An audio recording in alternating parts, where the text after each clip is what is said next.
Sliding into your screen is not just any coffee can. It's a Roastar coffee can. Don't need thousands. Personalize just one in Roastar's Design Lab. No design experience needed. Choose a pattern, add your logo and text, or create something memorable with AI. Being made in the Midwest, you can expect it on your doorstep in no time. Now that was smooth. Hey everyone, good morning, and welcome to the Coffee People Podcast. I'm your host, Ryan Wolt. I recently spent a long weekend in Houston, Texas at the Specialty Coffee Association Expo. I had lots of coffee there. It's an annual convention that draws guests from all over the world, and our presenting sponsors at Roastar invited me to join them in their convention floor booth. My collaborator on Nick and Ryan Drink Coffee, Nick Schmidt, curated some excellent interviewees to help us launch Season 14. Yes, you heard that right. Season 14. I honestly don't believe it either. If you're watching this show on Apple, Spotify, or one of the other big podcasting sites, thank you. And know that you can see all of our SCA interviews on our YouTube channel at Roast West Coast Podcasts. That link is in the bio, and we dropped all of those shows at once. If you're watching there on YouTube already, thank you so much. We are trying to grow that channel.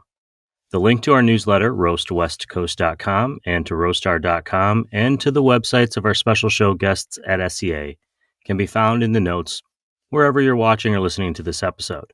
It's probably right there below. Thanks for clicking through those. It actually helps us know if people are listening and paying attention.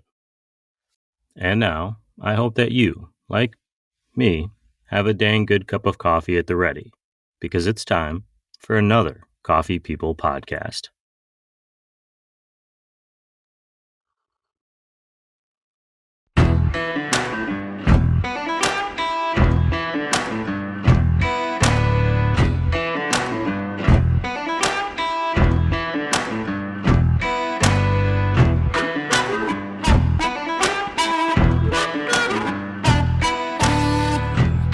Well, Brandon, yes. Would you mind telling our Coffee People audience what your name is, what the name of your company is, where you're at, and what you do there? Sure. So my name is Brandon.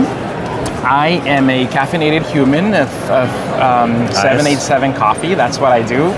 787 Coffee is a from farm to cup coffee experience. Very, very proud of what we do. The team, the humans around the brand. We were born as farmers. We are coffee farmers. That's what we are. That's what we do. We bought a coffee farm in Puerto Rico, in Maricao, Puerto Rico. It's about a 2-hour drive from San Juan. Yeah. And it's some of the most beautiful mountains in the island. And we started growing coffee. That's what we love. That's what we believe in. We believe it's a gift from Earth.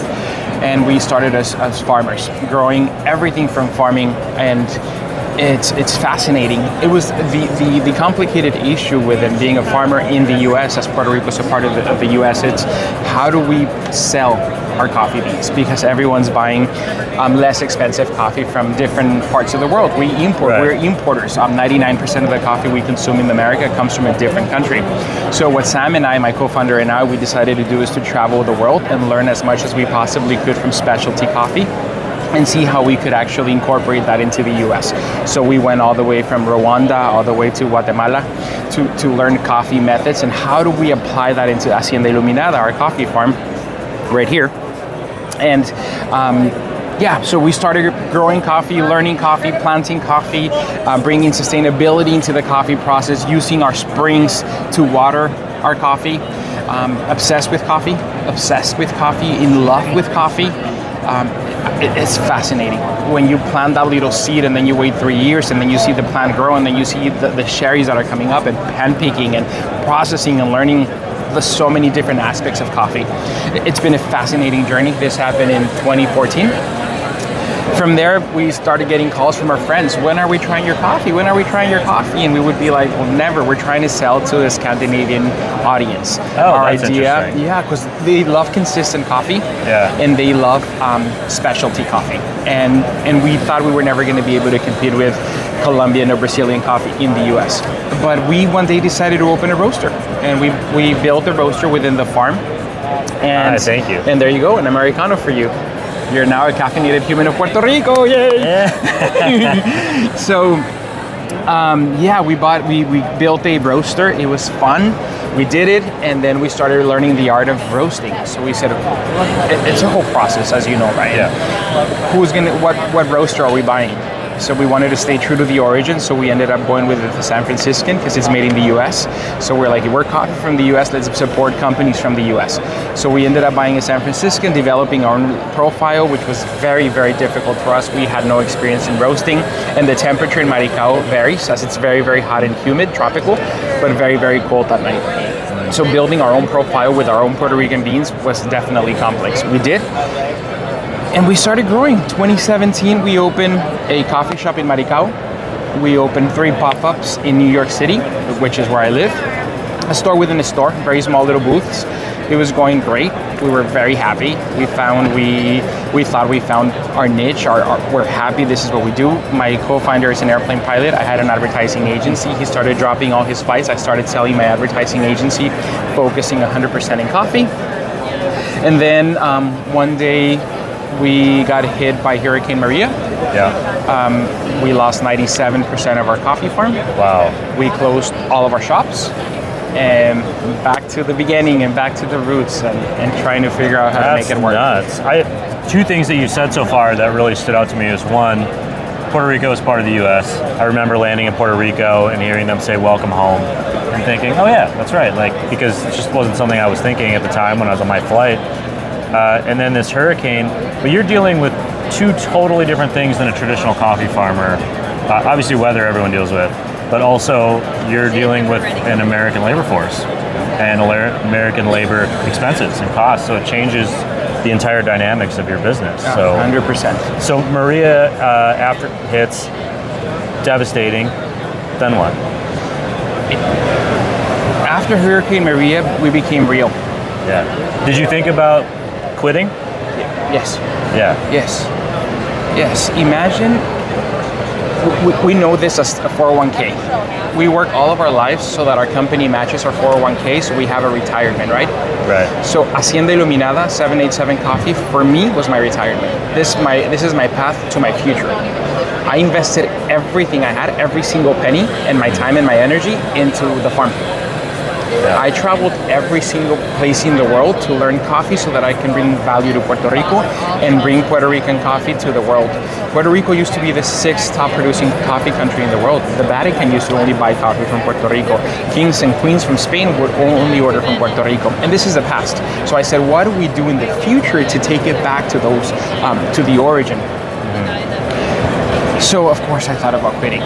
Yeah. Within 4 hours, I lost everything I had ever worked with my advertising agency, with my 401k. I was left with a few $1,000s in my bank account. I ended up giving up my apartment in New York City, moving to New Jersey, selling my car, terminating every single working relationship I had except one, which she's right there. And because she was willing to stay for almost nothing. She said, I believe in the vision. I want to stay. I know we're going to come up again. And we started doing guerrilla marketing. Like I would be sleeping in my house. I wasn't going in through one of the worst times I've had in my life. Yeah. It was very tough for me. I would think, so you got to recover and you decide to do that. You decide to push forward. But emotionally, how are you managing? I mean, I've lost a business. I know how hard that is to just be like, no, today I'm going to get up and put on a positive face and move forward. You know, what were you doing for yourself, if anything? Because I think it's a myth that there's a myth about startups that there's this work-life balance. It's not real. I don't know, of course not. I think having a great support system. Yeah. The humans in our lives, including my mother, my sister, my significant other, my coworkers, my friends, they're there. Like Muriel, for example, she would go pick me up on a Saturday morning at 5 in the morning, knock on my door and say, we're going on a street fair and we're going to sell our cold brew and we have to make some money somehow. This is what really keeps you going. People believe in you and they believe in the vision. We got a phone call from Tony, one of our farmers in Maricao. He lost his house weeks after the hurricane with a newborn baby because the mountain collapsed on the house. Not because of the hurricane that day, but after. And when he called and said, hey B, what are we going to do? Like, not only I don't have a job and a house, but my brain is going wild. I'm going to very dark places in my life. I need somewhere to go. I need a job. When are you reopening? And that really gave us purpose. So through loans and perspective, we started all over again. But yes, it was difficult. And support system is what really gave us the drive and the will. But we were reborn in a very good way. 787 became a real company. One of our mantras was born that day, which is for humans by humans. Before it was a company, Ryan, before we were thinking about profits and opening coffee shops. When that happened and we realized we had humans that believed in us, it became, I don't want to say family because it's so niche and it's not real. They're not blood. No, but it is. Yes. Yes, exactly. They cared. We were eating lunch on the floor, like sitting literally on grass, thinking, okay, so how do we do this again when we have only such amount of money? Yeah. When our payroll, this is how much it costs. What are we going to do? And people saying, I'm going to go. I volunteer. I want to help. The whole community of Maricao, the mayor of Maricao, saying, I'll send you all my tractors to kind of clean the roads and help you guys continue to employ people. That's all I need from you. Continue to give hope to people because they believe in you. And then this is where the magic really happened. And I hated it at that time. I hated it. I cannot find any other word. It was devastating. I didn't want to spend New Year's in Puerto Rico. I didn't want to. I fell out of love with Puerto Rico at that point. It was tough. But when 2020 happened, when COVID happened, I was grateful I had Maria. Yeah. And this is a time where I went back and said, wow, life, the universe, God gave me a bachelor's degree before COVID came. Because at that time I was thinking as a small little company. I had savings, I had cash. I started small. I didn't put any branding on anything. Like I saw the real value of cash. Before, again, it was a business, so we wanted our logo and napkins. Oh, so important. We must have our logo and napkins. And then after everything, we're like, that's irrelevant. People come here because they believe in the brand, because it's passionate, because it's an extension of them, because it's Puerto Rico, because it's Latino, because it's you and I, because it's the community. And then we're like, fuck the logos. The only thing we're gonna have branded is our cups. Everything else, it's gonna be generic. We're gonna save as much as we possibly can. What if another hurricane comes? And then we started working with Mexico to bring we have infusion, so our tequila infused and our mezcal infused, we're Mexican now. Our cold brew was Colombian now, so we were trying to get ready so we didn't have to close coffee shops. We started developing more relationships with coffee farms from the Americas so we can help the Americas and help the Latino community. Let's build relationships with Mexico, let's build relationships with Colombia, let's build amazing relationships with Panama. So Guatemala, we've had amazing relationships there. So we can have like a different and special week for Guatemalan coffee, and we're ready for whatever could happen. I mean, we lost a lot of money. We lost our coffee shops. We had to terminate working relationships. We want to be ready. We want to learn and be ready for what may happen in the future. You came back from a place of scarcity, and that scarcity mindset of how do we hustle when there's nothing to hustle, right? And everyone is going through something, but you are providing stability for people in their lives. A cup of coffee is stability, right? Yes. Every day. I don't want to get too far off the map. You mentioned you lived in New York. I live in New York. I live in both places. New Jersey must have been a little bit tough for you. Just no offense to New Jersey. We love New Jersey. We love New Jersey. Wonderful. We're opening in New Jersey now. Yay! In that place where we moved, we're actually opening there. As a gratefulness, as thank you. I mentioned it to you off the air, but there's that joke in Elf about the world's best coffee in New York. I see so many signs when I'm in New York, the best coffee, and I feel like I can't trust them. How does New York come around and say, hey, we have great stuff, we got great coffee, we got great coffee people? How do they bring that back without diluting it because it's just so much? Right. The best coffee. Such a tough definition, right? I mean, it is the best if you think it's the best. That's the way I define it. I've had conversations with very, very, very knowledgeable coffee people, and they come to New York and then they usually mention the name of a coffee shop. Oh, they have great coffee, they tell me. And I say, okay, why? Can you tell me why it's great coffee? What makes them great coffee? Well, they give you the coffee in a little box, a little wood. With water. Great. And then it's roasted in Scandinavia and Denmark, I believe. Okay, but what's the origin? Because Denmark doesn't grow coffee. So what's the origin? Okay, so it's Colombian. Okay, so Colombia goes through Denmark, roasted in Denmark to get on a boat to go to humidity changes to come to New York. And it's stored in New York for so many weeks, but because it has beautiful latte art, and it comes in a boxed, very nice container, it's great coffee. Well, if that's what you determine as great coffee, then it's great coffee. I believe New York has really, really, really good coffee. I do. I believe we have very passionate people. I believe we have vibrant people, and I think coffee has to do with the personality of the humans that serve coffee.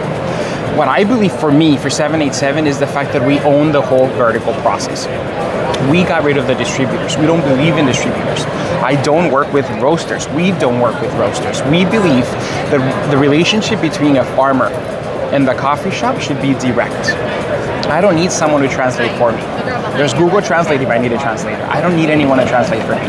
I want to go to Mexico and get to know an amazing farmer that is identical to what we do, micro lots, of people that actually care, of people that actually use a machete to cut instead of weed killers. I want to be able to connect and want to be able to see that farmers respect earth, because it's what's giving us the gift of coffee. So for me, good coffee, for me, it's anyone that respects sustainability, our country, our planet, the natural resources, even if it costs more. So to me, that's good coffee, because that's how I started as a farmer. We are farmers before we are baristas. Yeah. And then the roasting process as well. If I see really dark, to me, you're trying to imitate the mermaid, the green mermaid. That's not who we are. We like light, we like medium. We want you to enjoy single origin. We want you to enjoy notes. We want you to enjoy the taste and the energy and the more caffeine that a light or medium roast will give you. To me, that's good coffee. To me, good coffee is the barista that's there greeting you, making you feel a part of the connection. If you are not a part of that look in the eye of greeting, of saying hello, of saying thank you, then we've missed everything else.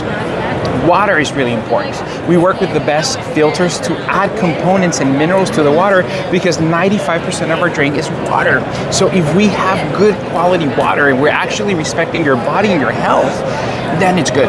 I don't like syrups. So what we do at 787 is we make our own sauces, so we are not giving you corn syrup. It's such a hypocrisy that we take care of the environment with our farm, but then we have all this sorts of ugly plastic and all this syrup. So good coffee goes a long way. For 787, it's sustainability, eco-friendliness.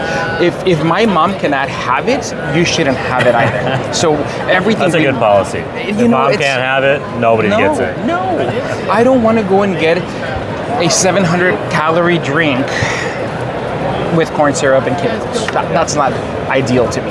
And like I tell people when, like, sometimes they look at the back and they say, well, how much is it? And we give them the price. Oh, it's expensive. What I always tell my coworkers, it is expensive for them. Yeah. It is expensive for them. If they cannot buy, or they think 787 is expensive, it is expensive for them. And then we refer them to a Dunkin' Donuts or to someone else that will sell them imported coffee with chemicals from somewhere else. It's okay, it's not for everyone. We have a farm in the US where we have to pay at least federal minimum wage, at least, which no one will work for federal minimum wage, where someone else is paying $5 a day. We have to pay $10, $15 an hour and motivate and train and fly drones and try to keep the generation in Puerto Rico excited to continue to work there. I mean, we're here at the SCA, right? You're gonna go to the booth and you're gonna see our farmers. We are farmers today. All of us are farmers. You're gonna see all of us wearing the hats we wear in the farm, the vests we wear in the farm. We are representing what we do, because we are coffee farmers before we are anything else. And the leader of the farm is here. His name's Angel. And that's the only way we continue to evolve as a farm and as a coffee company, by allowing our farmers to come to SCA. It's not just cool to have the prettiest people in a booth. No, bring everyone. The roots of the company. That's why I'm here. Yes, sir. I don't have the prettiest people in the booth. No, come on. So yeah. That's a lot of passion. That's the best coffee. I mean, that's what I'm getting from you, is just the passion and emotion. It's hard not to get caught up in it, to be honest with you. 787, what does that mean? Where did that number come from? 787 is the area code of Puerto Rico. Okay. So we wanted to find a way to tell people it's a Puerto Rican coffee company without saying Puerto Rico. If you're from Puerto Rico, you know it's 787, you know what it is. If you're an airplane pilot, you think it's a plane, 787, that's okay too. And if you're just a coffee aficionado, it's easy to remember. It's a great branding strategy. It's great for Google because it says the word coffee, so it works in every aspect. We are a Puerto Rican coffee company. That's what we are. We are 12 different nationalities working for a Puerto Rican company, and we're very happy to support coffees from the Americas now, Colombia and Mexico right now, hopefully Panama very soon.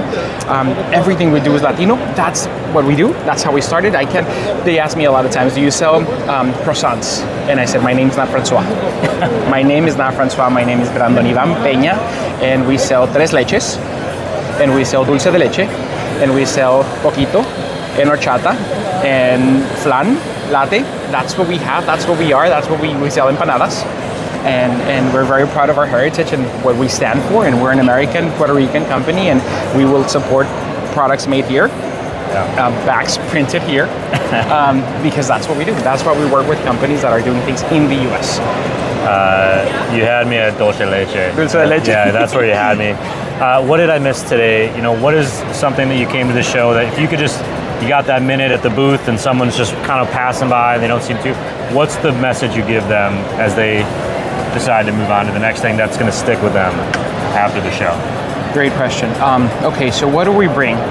We bring, as you can see, passion. We bring energy. We believe coffee is a source of happiness. It increases your dopamine. So we want to represent the Latino culture. We want to represent Puerto Rico. We do. This is the color of my skin. This is what we are. But we're also hustlers, and we make shit happen. We really do. So we are here for many reasons. One of them is branding. We're opening a coffee shop in Houston very soon, so it's part of our distribution channel. We're doing very well in El Paso. We are growing to 6 coffee shops. We have 4 open, 1 under construction, and 1 will start next month. So we're already in El Paso. This is going to be the port of entry for coffee for Mexico. So if we're already in El Paso, Texas, let's come to Houston. We think it's magic. We love Houston. There's a huge need for good coffee shops here, especially with such a huge medical district like the MD Anderson. A lot of people going through very tough times in their lives coming to the MD Anderson. So it's personal to us, it's emotional to us, and when I came to the MD Anderson, I needed a place to reconnect, and that's why 787 is coming here. And why are we here? We are here to brand. We are here to support coffee farmers that couldn't afford to have space here. So we invited 3 farmers from Puerto Rico that have a very small micro-lot coffee farm, and they're here serving their V60. And that's important to us to kind of be able to do for them what no one did for us. No government, no nothing. It's us and our work. And then because we need to learn, we have to evolve, we have to be active to continue to grow. Coffee's changing, the world is changing, there's always a disruptor. We see more AI than ever, so we want to see what's happening, and we want to bring and simplify the processes that we have in place to continue to grow and continue to take 787 to the next level. One of the things I just want to follow up on is you mentioned the medical community, but also the people that are in need of that community. There's nobody that's going to watch this that doesn't know somebody that hasn't been through something. And so, let's just say, hey, if you're out there and you need help, reach out to somebody, to us, and maybe we don't know the right thing, but we will try, right? Definitely. Brandon, I can't thank you enough for being here.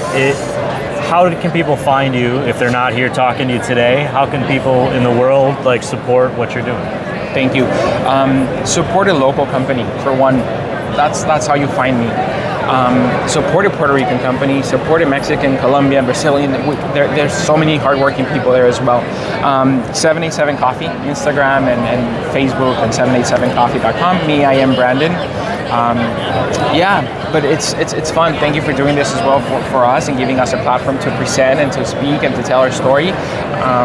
I think coffee and local coffee companies, it's a beautiful community. We see it here.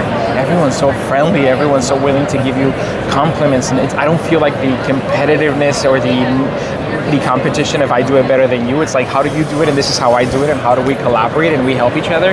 And I think that's what I love about coffee. It's really a community. It's beautiful to see. I think the thing that to extend on that I love is that I get to meet people like you, and all kinds of people with all different stories every day, all day. Every person on this floor is going to have something Definitely. share, and I think that's amazing. For appreciate the cup of coffee. That's my last message. I think appreciate the many hours that go into picking up, hand picking, not machines, no AI. I do not take coffee for granted. That's a big thing that I've learned over the years. Is like, who knows how long we're going to be able to buy $5, $6, $7 cups of coffee if you're buying good coffee. As long as you have it, it doesn't mean that you're guaranteed. Nothing is guaranteed, and Maria taught you that. And, yes. certainly lessons in my life have taught me that. Brandon, thank you for joining Coffee Thank you so People. much. Thank you. It's been a pleasure. Thanks for doing this. Appreciate it. I enjoyed it. I feel like I want to give you a hug. Let's do it. Why not? I love it. Thank you.